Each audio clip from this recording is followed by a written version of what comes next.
Across Idaho, fire departments are asking the same question. Can small agencies keep up with explosive growth? Well, across the state, there's a growing number of agencies deciding the only way they can keep up with growth may be just working as one unit. Like over in Blaine County, where fire agencies announced they plan to formally merge. Blaine County South Fire Protection District and the Ketchum Fire Department are set for consolidation later this year.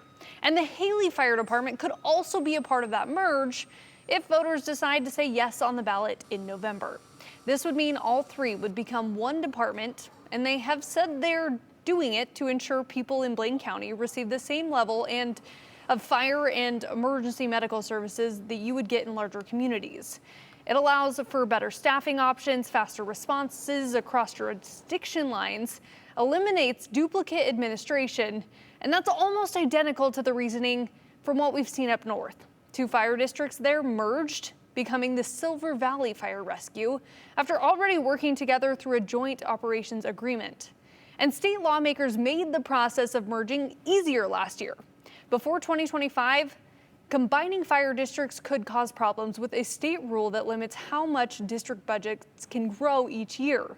Now the new law removes those financial penalties and helps workers keep their seniority rights when districts merge, keeping a firefighter's place in line based on how long they've worked there, which decides things like pay and shift choices. And the reasons we are seeing it in Wood River and Silver Valley mirrors what we're seeing now with Kuna and Nampa Fire. But it also brings up the question, if new developments are popping up all across Idaho and the population is booming in these places, why aren't fire departments getting enough money to run their own operation? Well, Cooper Morgan explains. A field of wheat and a backdrop of cookie-cutter homes. A sight you'll see more and more in Kuna, and one that Chief TJ Lawrence has dealt with since he started back in 2001. And again, I'll go back to when I started, there was just two of us. Since then, the fields just keep filling in. As more people come in, the demand just begins to increase. It doesn't change necessarily the nature of calls, but just the simultaneous nature of a back-to-back call, 3 calls at once. Kuna's second fire station opens this fall, but it isn't coming with a whole new crew. The district only has 6 firefighters daily, and they'll have to split them between the 2 stations. So the more firefighters you have on scene initially, and then showing up throughout the duration of the event is critical. 3 firefighters is not going to put out a well-seated fire. So with more and more buildings going up, shouldn't the number of staffed firefighters go up too? Why can't that growth pay for more firefighters? It's because Kuna Rural Fire says they're funded mostly by property taxes. Well, impact fees are a one-time fee that's applied to residential and commercial growth. The problem with that is impact fees are one-time payments, while firefighter salaries are ongoing. You can apply that to capital needs based on growth. So another station, another piece of apparatus, a fire truck, we can use it there, but we can't hire people with impact fees.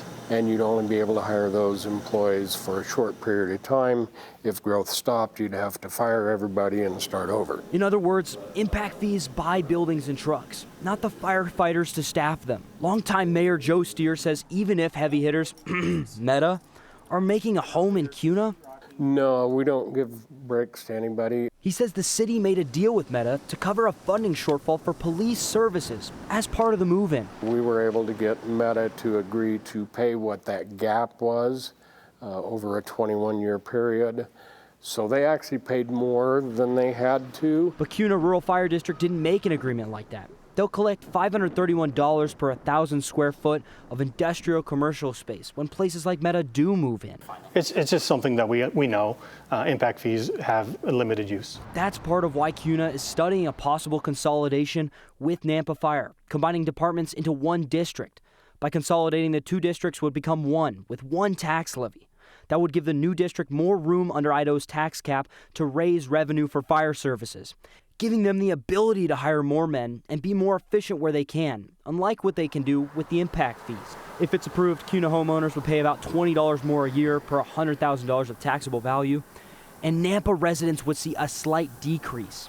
Nothing is decided yet, but Kuna leaders say they're looking for ways to keep more stations staffed. the ability to staff our second station consistently, constantly. Because protecting Kuna and the community is what counts. It's not about zip codes. It's about people in need.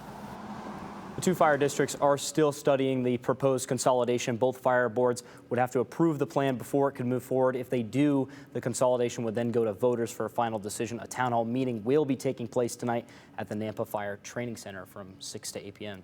Yeah, so if you have your questions, that's the time to ask. I've seen a lot of people post on social media, especially as of late, just kind of, hey, what's going on? We have Meta, right? The big building that came in, so why aren't they paying for that? But yeah, simply put, it sounds like they are building a new station then. They are building a new station. Now, that is actually the result of a bond that they passed a couple of years back. So that's not actually these impact fee funds, but these impact fee funds help pay for one-time payments like a new fire engine. They can't pay for continuous stuff like staffing because, you got to pay somebody every day of the week. And that just doesn't work out with those impact fees. So that's why you're seeing growth and also empty fire stations at the same time. Exactly. All right, Cooper, thank you.